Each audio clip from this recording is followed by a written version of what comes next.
Yeah, it wasn't a pretty game by any stretch of the imagination, but man, what a great lesson for us. If you don't show up, and play well, anybody on our schedule can beat you. That wasn't easy for those guys to travel over here, a 5-hour drive, get off the bus and play a game, but they came to beat our butts, and they were getting ready to. If we wouldn't have got a couple of clutch hits there in the end. Stretchy's first start of the season, what were you hoping to get out of him?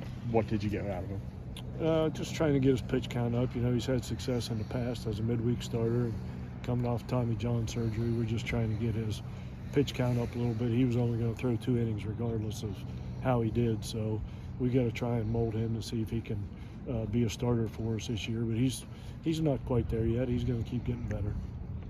Speaking of your bullpen, how important was it to close out the way that you did?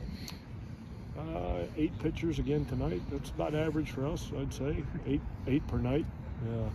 Yeah, it's that's kind of the strength of our team. I think we have a lot of guys that we can go to in the bullpen, and if that game would have gone 8 more innings, we still had plenty of arms available. Just that's the complexion of our team. So we get in a game like that where both teams have to use a bullpen. I think that's to our advantage. What do you think about Grant tonight? How big is a moment like that, getting the walk-off, for his confidence going forward? You know, he started struggling there about a week or 10 days ago, and gave him a day off and let him regroup a little bit and take a deep breath and figure some things out. And ever since that day off, he's come back and swung it really well. And that's just cool, man, for a West Virginia kid to get the first walk-off of the year in this park in front of our fans. That's just a really cool moment for that kid. Now, you said preseason he's got to cut down on the strikeouts. He still leads the team, but you know, what has his mentality been like? You know, in the cage, that sort of thing. You know, if you ever talk to him, you'll see he's a pretty mellow dude. You know, he never gets too excited, never gets too rattled. I'll have to go back and watch the film to see how excited he got on the walk-off, but he's not that kind of kid. So, and that's what makes him a good player. You know, he's had a couple bad games, give him a day off, and he's had a short memory, forgot all about it, and now he's swinging it back good again.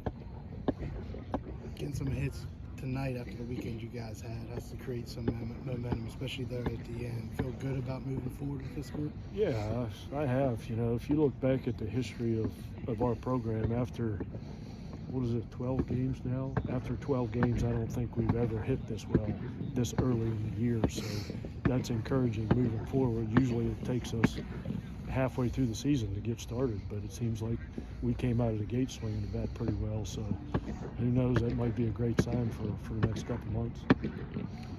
You guys have been using small ball a lot this year, and tonight it seemed like you kind of pushed the envelope a little bit, trying to steal bases, put down squeeze bunts, and it worked sometimes and other times it didn't.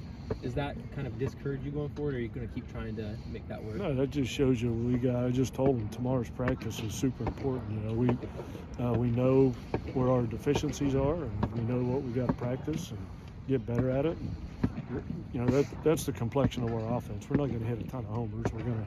We're going to put the ball on the ground and make the defense play and steal bases and do things. And some areas we're pretty good right now, and other areas we're not. But that's what practice is for. There's mistakes on the pads with Austin. There's obviously you give them a long leash to do what they want. You got to kind of reel them in a little bit after tonight. Yeah, sometimes, you know, but for every time he gets caught stealing on his own, you know, he steals 6 or 7 bases. So kind of playing up percentages, and if you tame those guys too much, then you don't get enough out of them. So I give them a lot of freedom because they're great players and pretty dynamic and fun to watch, and sometimes you got to live with those mistakes. Coach, if I can step away from baseball real quick, tomorrow, a year since Wagner's I knew you were going to say it. I wanted to ask, you know, how's he doing? And especially with the foundation and the response, you know, what are just your thoughts on all that? I think you probably know my thoughts on that, and I'm an emotional guy, and tomorrow will be a pretty emotional day.